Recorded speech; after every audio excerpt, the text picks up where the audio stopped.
Merry Christmas from Sydney. We are Mike and Jill and welcome to our channel, The Backdrop. We are wrapping up 2024 and what a year of cruising it's been. Hey? It's been spectacular, hasn't it? And this is the first year that we really took our cruise vlogging seriously, and we've recorded every cruise that we've done for the channel. Exactly. We started the year off on the amazing Resilient Lady before Virgin Voyages pulled the plug on Australia, and we followed that by that amazing sweet experience on Celebrity Edge. It was. And then the inside cabin on Carnival Splendor, which was a bit real. of a contrast. Travelled across the world to the Med to cruise some amazing bucket list excursions, and finally finished off on the beautiful Ovation of the Seas. We have learned so much on this year of cruising, and this video is going to wrap everything up together and bring you our top tips on planning and having the best cruise ever. Let's dive in.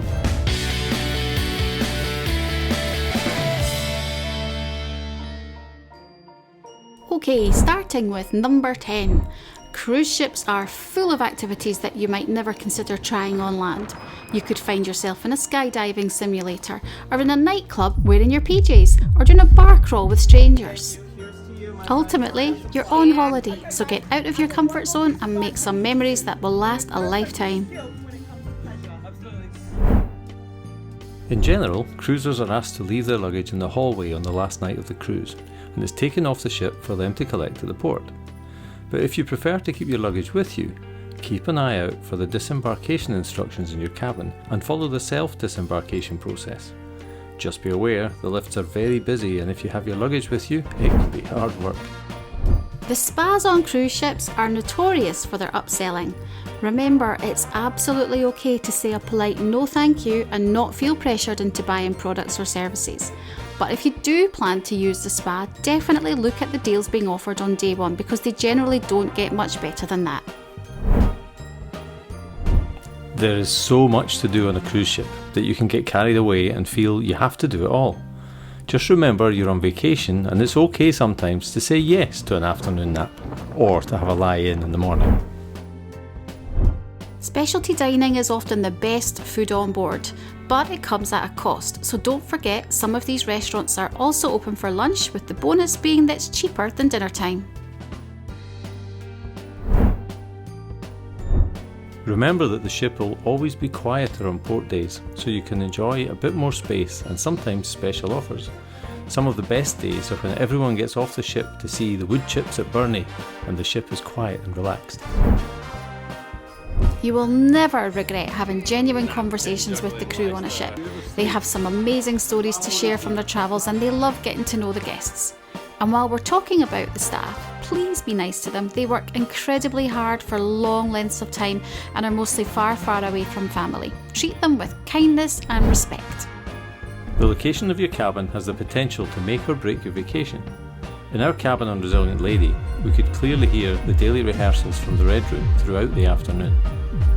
Always try to sandwich your room between other cabins on all sides, if that's a concern for you. Talking of cabins, your cabin type is also very important, but maybe not for the reasons you may think. This year we stayed in a variety of cabin types, from a suite level to an inside cabin, and honestly we think the cabin type you choose very much depends on a number of factors. Price is obviously one. I'd much rather cruise in an inside cabin than no cruise at all, but on certain itineraries, we feel the benefits of an ocean view or a balcony are a must for us. There's nothing quite like relaxing on your balcony in the afternoon, or waking up in a new location and watching stunning scenery pass by. In some ships, you've also got to consider the extra benefits associated with different cabin types and whether or not any of these are important to you. For example, Wi-Fi, drinks, early embarkation or disembarkation, access to the spa, or a special restaurant, or even a whole other area of the ship. We would certainly never say we only cruise in a balcony or in a suite, because honestly it really does depend on so many factors, and that's why you have to do your research carefully. And that brings us to our top tip number 1, do your research. When you're planning a cruise, you may have a travel agent, but if not, remember that there are lots of different websites that you can book through. Some offer different deals like onboard credit, reduced deposits or drinks, and Wi-Fi packages, and of course you can book directly with the cruise line, which can be useful if you need any kind of assistance. There are dozens of websites and Facebook groups dedicated to helping you find the best deal and answer all your pre-cruise questions. And of course, There are some incredible vloggers providing ship tours and cruise reviews all over the world. Like us? Make sure you really understand what's available and what's included in your fare before you board to make the most of your hard-end holiday. We have a number of trusted Facebook groups where we know we can ask questions and share info with other cruisers. We'll leave a list in the description below. Please add your favourite resources in the comments. And don't forget that individual cruises often have their own Facebook group where you can get to know your fellow cruisers in advance. Thanks for watching. And if you want to follow our cruising adventures, hit that subscribe button right now. Plus, subscribing is the ultimate way to show your support, and we cannot thank you enough for being part of our crew. If you have any questions or comments, please drop a note below and we'll try and answer each and every one.